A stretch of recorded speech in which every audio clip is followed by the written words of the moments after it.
આગળ વાત સુરતની કરીએ। સુરતમાં રૂપિયાની લેતી દેતીમાં કિશોરની હત્યા કરી દેવામાં આવી। કાપોદ્રામાં ચપ્પુના ઘા ઝીકી કિશોરની હત્યા કરવામાં આવી છે, જેના કારણે થઈને લોકોમાં ભારે રોષ છે। રોષે ભરાયેલા લોકોએ પોલીસ સ્ટેશનનો પણ ઘેરાવ કર્યો છે, ત્યારે ઘરે જતો હતો તે સમયે ચપ્પુના ઘા ઝીકી દેવામાં આવ્યા છે। કાપોદ્રા વિસ્તારના લક્ષ્મણનગરનો આ બનાવ સામે આવ્યો છે, જેમાં આરોપી પ્રભુ શેટ્ટીને પકડવાની માંગ સાથે રહીશોએ હોબાળો મચાવ્યો હતો। જોકે આ સમગ્ર મામલે પોલીસે વધુ તપાસ હાથ ધરી છે।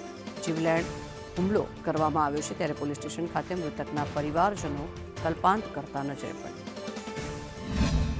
કારખાનેથી આવતા હતા તો તે દારૂ પી અને રોડ ઉપર ઊભો હતો અને આ બાળક પાસેથી કહે કે નજીવા પૈસા માંગે છે, 20 રૂપિયા કે 50 રૂપિયાની માંગ કરે છે। આ બાળકના ખીચામાં પૈસા ન હોવાથી આ બાળકે પૈસા ન આપ્યા હતા, જેથી કરી અને એમની દાજ રાખી અને દારૂનો નશો કર્યા પછી આ તમામ ઘટનાઓ બની છે। જે આરોપીને અત્યારે માહિતી મળતા મુજબ આરોપીને પકડી પાડ્યો છે અથવા તો હાજર થયો છે એવી માહિતી છે। અને આ સમગ્ર પરિવારના જે કંઈ અહીંયા સ્લમ એરિયાના માણસો અહીંયા આવ્યા છે, જે એક જ માંગ કરે છે કે કાયદો વ્યવસ્થા કથળી રહી છે। જે આ પરિવાર સાથે બન્યું એ કોઈ પરિવાર સાથે ન બનવું જોઈએ। 24 કલાક ઈ શેરીમાં બેહી રહે, બેનું દીકરીઓ નીરાય ના કોઈને ક્યાંય જવાય નહીં, નૈયા બેહી રહી અને કઈ મારવાનું કઈ કારણ ખરું? શું લેવા? અરે છોકરો કોઈ બોલે સાહેબ તમે એને બોલાય હોય તો તમને રોવા મળે એવો છોકરો છે।